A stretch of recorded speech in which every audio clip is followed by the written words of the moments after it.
할렐루야. 여러분, 아름다운 인생으로 선다는 것은요, 결코 쉽지 않은 것이면서도 사실은 그리 어려운 일도 아닐 수 있습니다. 어느 어항에서요, 금붕어와 열대어인 엔젤 피쉬가 한 어항에 살았답니다. 엔젤 피쉬는요, 빳빳한 지느러미, 얼마나 멋있습니까? 이런 지느러미를 뽐내며 어항 속을 휘저으며 다닙니다. 그러면서 이렇게 말했대요. 난 이래봬도 세계에서 아주 이름난 강인 아마존 강에서 태어났어. 거기에 우리 아름다운 동족들이 많이 살지. 난 이런 추로한 어항 속에 살만한 그러한 처지는 아니야. 그러면서 자기 자신을 뽐내며 거만하게 이 멋진 자신의 자태를 드러냈답니다. 그런데요, 여름이 지나가고요, 날씨가 점점 싸늘해지면서 엔젤 피쉬가요, 추워서 몸을 웅크리며 그 빳빳한 지느러미도 또 이렇게 펼치지 못하더랍니다. 그런데 말이에요, 금붕어라는 녀석이 아무렇지도 않은 것처럼 어항에서 아주 씩씩하게 헤엄을 치며 다닌 겁니다. 너무나 건강해 보였습니다. 그때 비로소 엔젤 피쉬가 힘없이 또 이렇게 말한답니다. 사실은 말이야, 어려움을 잘 참고 견디는 네가 너무 부러워. 나는 겉모양만 이렇지 사실 별거 아니었어 하더랍니다. 사랑하는 여러분, 그렇습니다.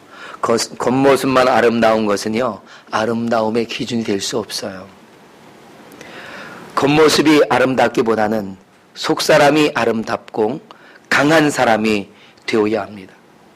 진짜 아름다운 것이 바로 그런 것인 거죠.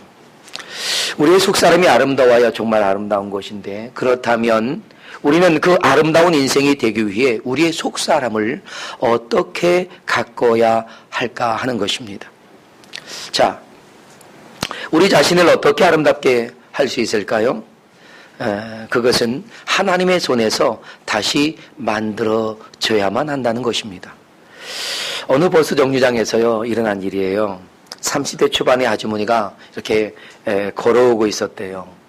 그런데 이렇게 보니까 그 뒤로 한 5, 6세 정도 되는, 우리 시훈이 정도 나이쯤 됐을까요? 작은 꼬마가 팔을 벌리고 그 아주머니에게로 막 달려오더랍니다. 그래서 아주머니도 팔을 벌려서 아이를 딱 안아주었는데 갑자기 아주머니의 얼굴이 굳어지면서요, 아이를 뒤로 떠밀더랍니다. 그러니까 이 아이가 갑자기 얼굴이 상기된 모습으로 있더니 징징징징 되면서 돌아가더래요.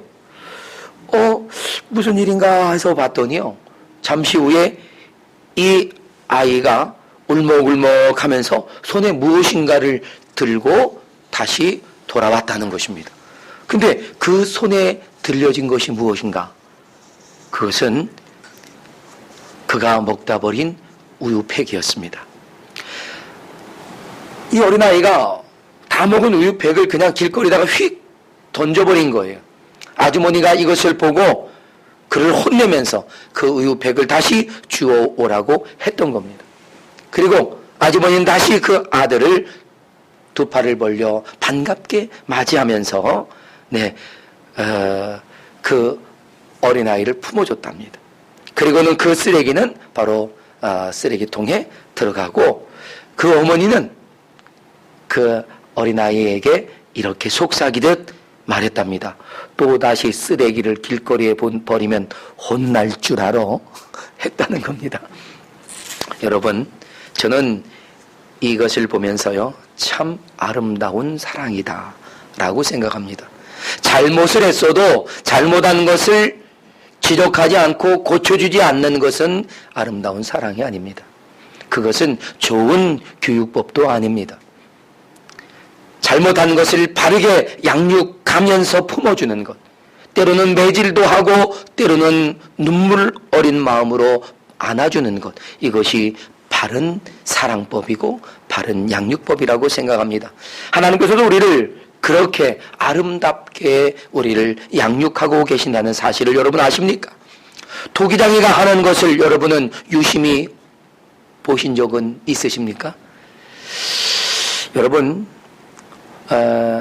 지난해 그 토기장이들이 어떻게 살아가는가 하는 그 삶에 대한 이야기가 드라마로 한번 나온 적이 있어서 제가 유심히 본 적이 있습니다. 그들은 좋은 흙을 찾아서 유랑도 하더라고요. 그리고 도공이 그 찾고 있는 흙을 만나면 얼마나 행복해 하는지, 그 흙을 떠가든지 아니면 그 흙이 있는 곳에다가 그들은 집을 짓고 거기에 머뭅니다. 그러면서 그 흙을 이렇게 파내고요. 그리고 그것을 가마를 이렇게 이렇게 그 책에다가 쳐서 곱게 그 좋은 흙을 골라냅니다. 뭐 이뿐만 하는 게 아니죠. 그는 뭐 이렇게 그 큰 가마도 구워내고, 가마도 이렇게 만들어내고, 그리고 또 그 곱게 그 채취된 흙을 물에다 놓고 이렇게 한없이 밟아서 그 진흙 속에, 그 점토 속에 공기가 남아있지 않도록 계속해서 밟는 작업을 하더라고요. 그렇게 해서 완전히 이제 작업을 할 만큼의 그런 상태가 되면 그것을 떠다가 농루에 올려놓고, 그리고 아주 능숙한 그의 손놀림으로 그릇을 만들어 갑니다. 여러분, 그들이 만드는 과정은요, 거기에서 멈추지 않죠. 그래서 어느 정도 그들이 원하는 모양을 만들었으면 그것을 떠다가 건조하고, 그리고는 뭐 유약도 바르고, 그리고 가마 속으로 들어갑니다. 그리고는 그 가마 속에서 여러분 1300도에서 1500도 이상 가는 그런 온도로 구워냅니다. 그럴 때 그 온도에 따라서 청자도 되고 백자도 되고 우리가 사용하는 접시도 나오는 것입니다. 그러니까 우리가 보통 사용하는 접시도 최소한 1000도 이상에서 구워내야만 된다라고 합니다. 그러니 이처럼 토기장의 작업은 굉장한 수고와 노력, 그리고 특별한 기술을 필요로 하는 것이죠. 그런데 하물며 이런 그릇 하나를 만들어도 굉장한 수고와 노력과 기술이 필요한데, 한 사람을 만들어가는 데는 그와 비교할 수 없는 수고와 노력과 기술이 필요하지 않겠느냐 하는 것입니다. 하나님께서도 흙으로 사람을 빚어내셨지요. 그리고 그 코에 생기를 불어넣어서 사람을 만드셨습니다. 그리고는 그 사람이 하나님의 사람으로서 온전하게 양육되어져 가기 위해서 때로는 물시험, 때로는 불시험을 거치면서 아주 단단하고 견고하게 만들어 가십니다. 그렇게 해서 한 사람의 그리스도인, 그렇게 해서 한 사람의 사역자가 세워지는 것입니다. 성경은 베드로전서 4장 12절로 13절에서 이렇게 말하지요. 사랑하는 자들아, 너희를 연단하려고 오는 불시험을 이상한 일 당하는 것 같이 이상히 여기지 말고 오히려 너희가 그리스도의 고난에 참여하는 것으로 즐거워하라. 이는 그의 영광을 나타내실 때에 너희로 즐거워하고 기뻐하게 하려 함이라고 말씀하고 계십니다. 여러분 보세요. 만들어내는 손길의 수고와 노력과 기술이 필요한 만큼 만들어지는 그릇의 감내도 매우 필요하다고 하는 것입니다. 곱게 부서지는 그런 작업이 필요하지요. 또한 물에 의해서 엉기게 되고 수없이 짓밟혀서 점토가 되어주는 과정을 겪어야 되지요. 또 농로에서 뱅글뱅글 돌아가면서 정신없이 돌아가야 되죠. 이 정신이 빠져야 그릇이 만들어지는 것 같아요. 네. 그렇게 해서 어느 정도 틀을 만들죠. 그럼 거기서 끝난 게 아니잖아요. 그것을 떠다가 불속 가마에 집어넣고 그리고 고열로 열을 올립니다. 100도, 200도까지는 안 됩니다. 500도, 700도도 안 됩니다. 800도, 800도 아니에요. 1000도 이상 넘어가야 그때부터 그 속에서 신비로운 일들이 일어납니다. 1000도 이상 올라가면 그 장석이라고 하는 성분에 있는 알칼리 성분이 녹아서요, 유리질이 된다고 합니다. 그래서 그 유리질이 각 그 작은 미세한 흙알맹이의 그 입자들 사이로 스며들면서 아주 단단한 재질로 되고, 그리고 유리 빛깔에 아주 빛나는 그러한 아름다운 빛깔을 만들어 낸다는 것입니다. 그래서 이 1300도, 1500도 막 이렇게 올려가지고 자신이 원하는 색깔, 원하는 그러한 그릇을 만들어낸다는 것이죠. 그래서 여러분 보셨을 겁니다. 도기장이들이 이걸 딱 그릇을 꺼내놓고는 그리고 작은 봉으로 통통 치죠. 그러면 그 소리가 우리가 볼 땐 똑같은 소리 같은데 그분들은 분명히 압니다. 그래서 그렇게 아름다운 것을 그냥 가차없이 깨버리는 모습을 보면서, 야, 스트레스 한번 잘 날린다. 네, 굉장히 그들은 큰 수고를 하면서도 이렇게 귀한 것들을 만들어내는 작업을 게을리하지 않습니다. 사랑하는 여러분, 우리는 그런 거예요. 우리가 이렇게 숱한 작업을 해내시는 하나님의 손길에 붙잡혀 있다는 사실이죠. 저는 여기에서 영적인 비밀이 담겨져 있는 것을 발견합니다. 세상에서 결코 녹아질 수 없는 것들이 우리 안에 있더라고요. 여러분, 얼마나 어렵습니까? 여러분의 습관 바꾸는 게 여러분 얼마나 어렵습니까? 여러분이 때로는 이런저런 그런 이 중독에 걸려 있는 모습들, 그렇지 않습니까? 그거 바꿔내기가 얼마나 어렵습니까? 그것은 그야말로 1000도 이상이 되어야만 녹아지는 장석의 그 알칼리 성분과 같지 않느냐 이겁니다. 그리고 1000도 이상 하나님의 성령의 불로 뜨겁게 달궈질 때에 비로소 그것이 녹아져서 우리의 인생에 청아한 아름다운 모습을 만들어낼 수 있는 것이라는 겁니다. 여러분, 우리 스스로는요 그렇게 쉽게 변화될 수 없습니다.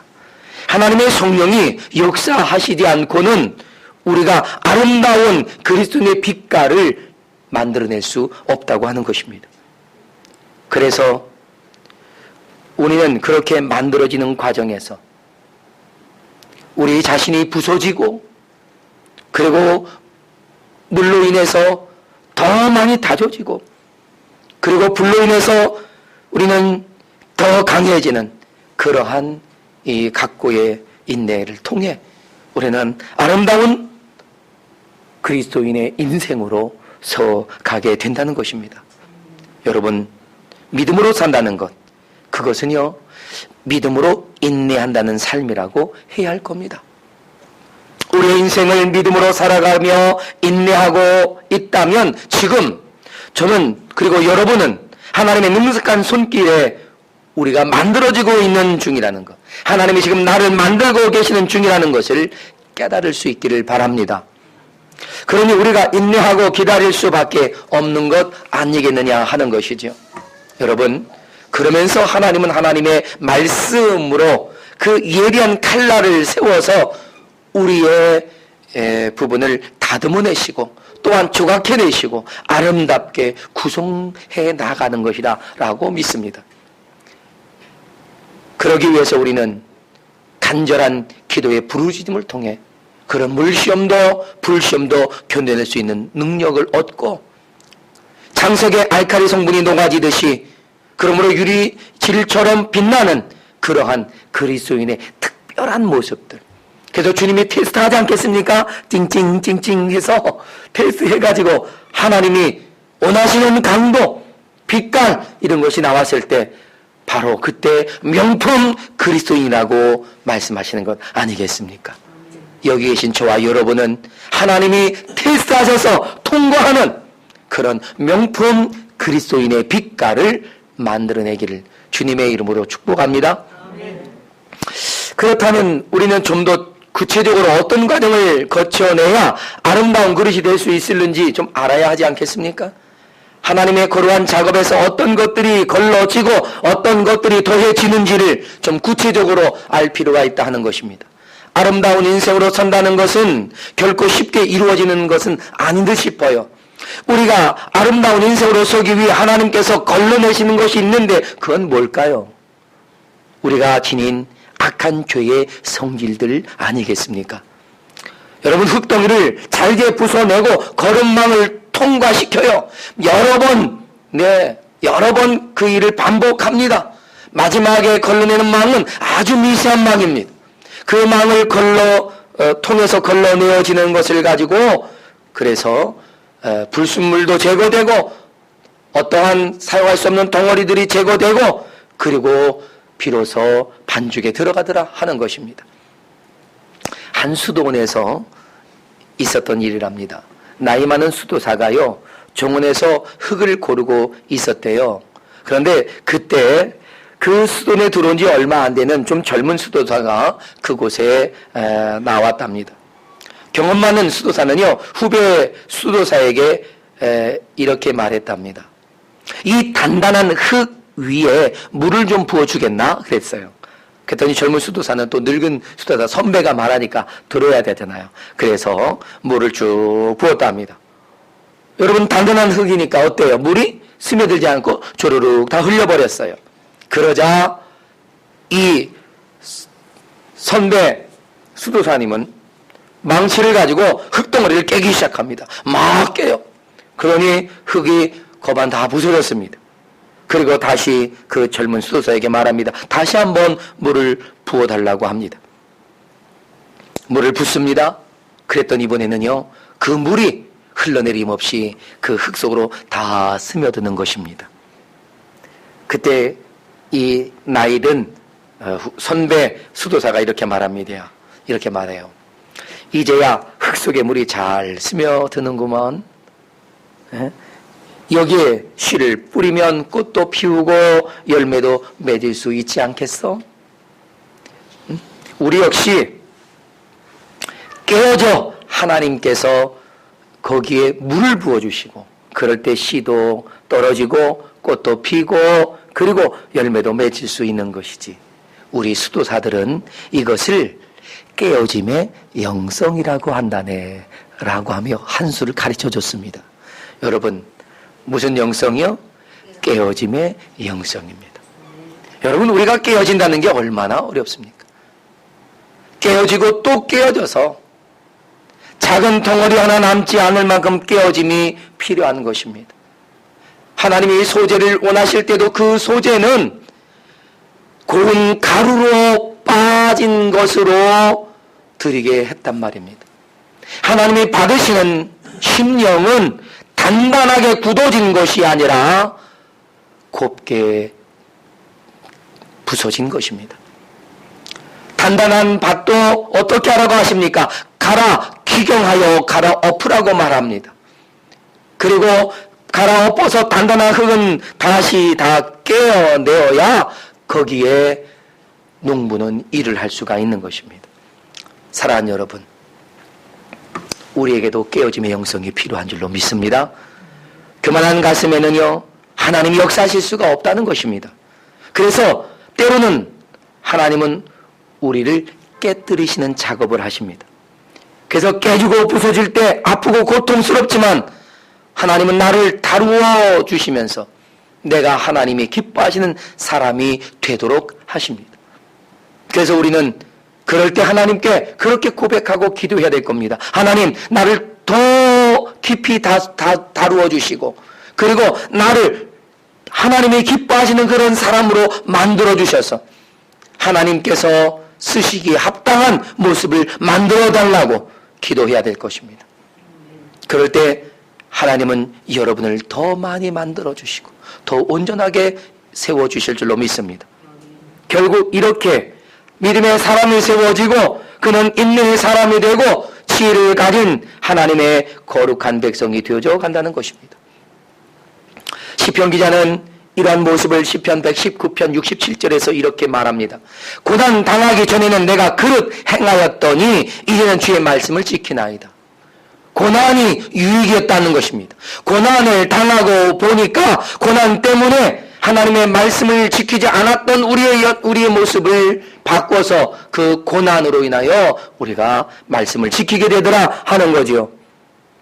하나님 우리에게 고난을 주신 것도 은혜였다 하는 것입니다. 할렐루야. 그렇습니다. 우리는 하나님의 손에 의해서 이렇게 만들어져 가는 것입니다. 우리의 교만한 마음이 부서져야 하는 거지요. 우리의 사악한 욕심 덩어리가 부서져 나가야 합니다. 교만과 욕심은 늘 한 덩어리로 뭉쳐있는 것 같아요. 그냥 교만은 욕심을 좋아하고 욕심은 교만을 좋아하더라니까요. 그래서 늘 덩어리집니다. 그걸 깨버려야 돼요. 이것이 하나님의 손에서 부서져요. 더 이상 우리 안에 교만도 욕심도 힘을 잃어버려야 된다는 것입니다. 그렇지 않으면 물이 스며들지 못해요. 그냥 흘러가 버릴 뿐입니다. 때로는 많은 물에 이 덩어리채 담궈서요 그냥 풀어뜨릴 수도 있지요. 그래서 우리가 요즘처럼 저녁 시간에 모여서 강력한 기도를 하는 것입니다. 왜? 그 성령 안에 우리를 넣어서 우리가 풀어지도록 하는 것이란 말이죠. 그러니 이번 기도회는 저와 여러분에게 우리 모두에게 큰 유익이 될 줄로 믿습니다. 뿐만 아닙니다. 우리의 죄의 성질은 이런 교만과 욕심 그 외에도요 우리는 수많은 악한 것들을 가지고 있습니다. 먼저 이 교만이 왜 걸러져야 하는가 하는 것입니다. 여러분, 교만은요 우리가 욕심도 품으면 죄와 사망을 만들어내고 교만을 품으면 우리는 망하게 되는 길로 가고 만다고 했습니다. 그렇기 때문에 반드시 걸러내야만 하는 것이었습니다. 우리 죄의 원흉이라는 것이지요. 그러니 이런 불순물은 반드시 제거되어야만 했고 순도가 높아진 양질의 것으로 만들어야 더 잘 만들어진다는 것입니다. 앞에서 말씀드린 것처럼 이 교만이나 욕심은 분명 우리가 걸러낼 불순물입니다만 세속적인 가치관은 반드시 걸러내야 할 또 하나의 그런 불순물입니다. 여러분, 그러면 세속주의의 가치관이 무엇입니까? 물량주의. 이게 다 세속주의에서 온 겁니다. 교회가 수적으로만 성장해야 되는 것으로 착각하는 것 아니란 말이죠. 교회의 크기가 커져가는 것만 그것이 하나님의 뜻이라고 생각하는 것 그것도 아니란 말입니다. 물질 만능주의, 물질이면 돈이면 다 해결되는 것처럼 생각하는 것도 아니란 말입니다. 그러면 뭐와 다 가지고 있어도 안 될 일이 얼마나 많냐 이거죠. 또한 과학을 맹종하는 맹종주의도 그렇습니다.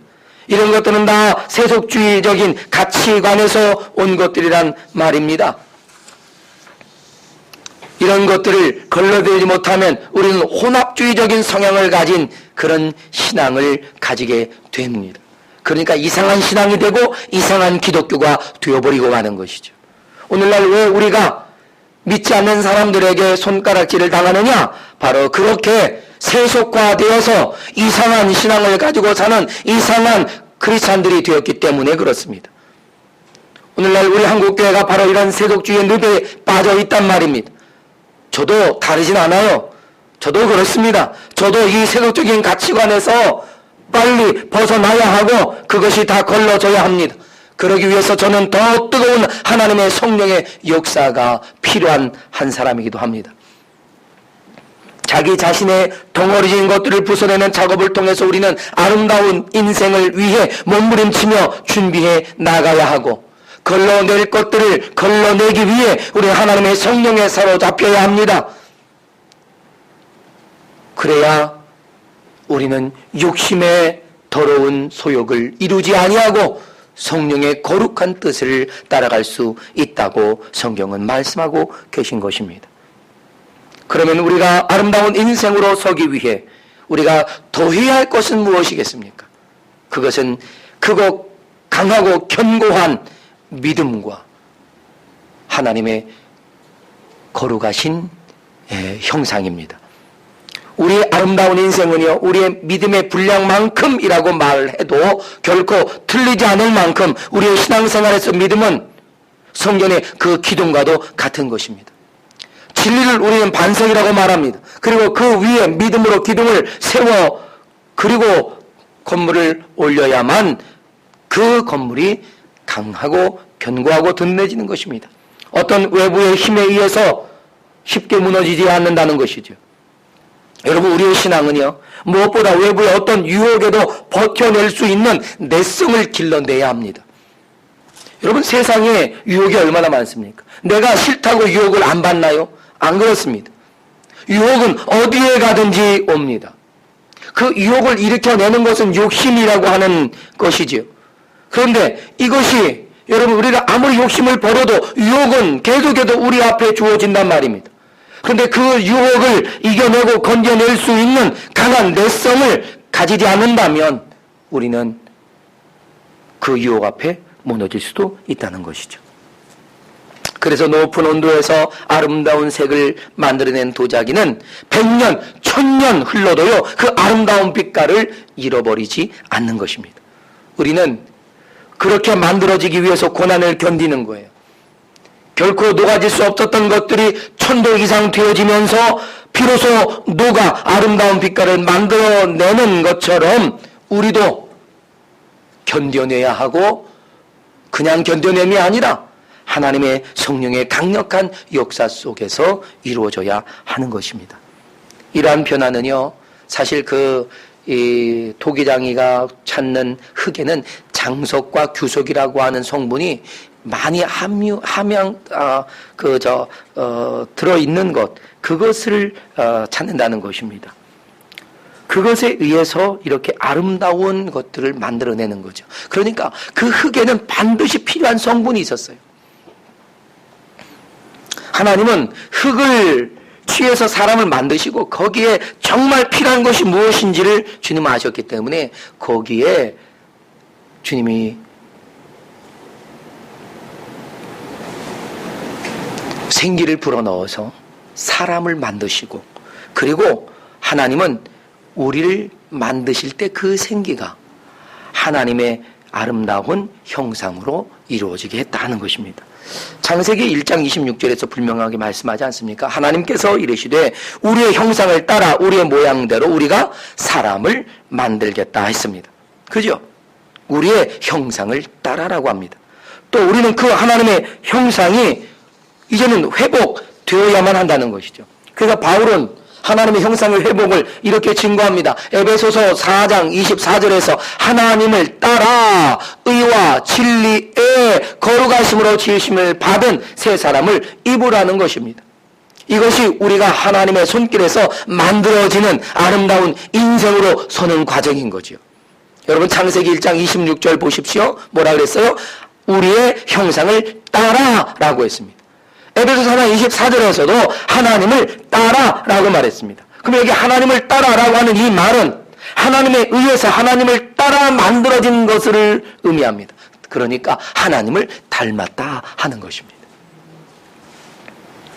하나님께서 하나님을 닮은, 그러니까 하나님께서 의도하신 모양대로 만들어내셨다 하는 것이에요. 그러니까 주님께서 만들어 놓고 하나님 보시기에 힘이 좋았더라라고 기뻐하지 않았습니까? 도기장이가 자기가 원하는 빛깔과 단단한 모양이 만들어내기까지 쉬지 않냐고, 수고를 아끼지 않냐고 만들어냈을 때에 기뻐하며 그것을 소중하게 보관하고 지켜내는 것처럼 말입니다. 우리 하나님 만들어주신 아름다운 인생, 여러분, 그 인생은 도기장이가 만들어놓은 어떠한 아름다운 도기보다 비교할 수 없는 가장 놀랍고 소중한 존재인 줄로 믿습니다. 하나님은 하나님의 의와 진리로 우리를 그렇게 거룩하게 만들었단 말입니다. 그러니까 하나님께서 우리를 만드시기 위해 첨가하신 것이 바로 이겁니다. 하나님의 의와 진리. 하나님의 의는 하나님의 자녀로 인정하실 수 있는 조건이 다 갖춰진 거예요. 어떻게 그렇게 했을까요? 예수 그리스도의 십자가의 대속하심으로 우리의 모든 죄가 값없이 완전히 지불되어지고 하나님께서 하나님의 자녀로 받아들이기에 흡족한 상태가 되었다는 말입니다. 그것이 하나님이 우리에게 주신 의라고 하는 겁니다. 그리고 하나님의 진리는 하나님 자신입니다. 그러니까 삼위일체 하나님이 진리란 말이에요. 하나님의 말씀도 모두가 진리라고 증거하고 있습니다. 그러니까 성부와 성자와 성령 그리고 이 성경이 다 진리란 말입니다. 그 진리 안에서 하나님은 우리를 온전하게 세워가시기 위해 하나님의 은혜와 긍휼과 평강을 더하고 계셨습니다. 요한일서 1장 3절에 이렇게 증거했습니다. 은혜와 긍휼과 평강이 하나님 아버지와 아버지의 아들 예수 그리스도께로부터 진리와 사랑 가운데서 우리와 함께 있느니라. 우리와 함께 있느니라. 할렐루야. 하나님의 사랑, 그리스도의 은혜, 성령의 역사, 이것이 우리를 거룩하고 아름다운 인생으로 세워가는 것이란 말입니다. 할렐루야. 왜 하나님이 이토록 우리를 그 아름다운 인생으로 서게 하려는 것이었습니까?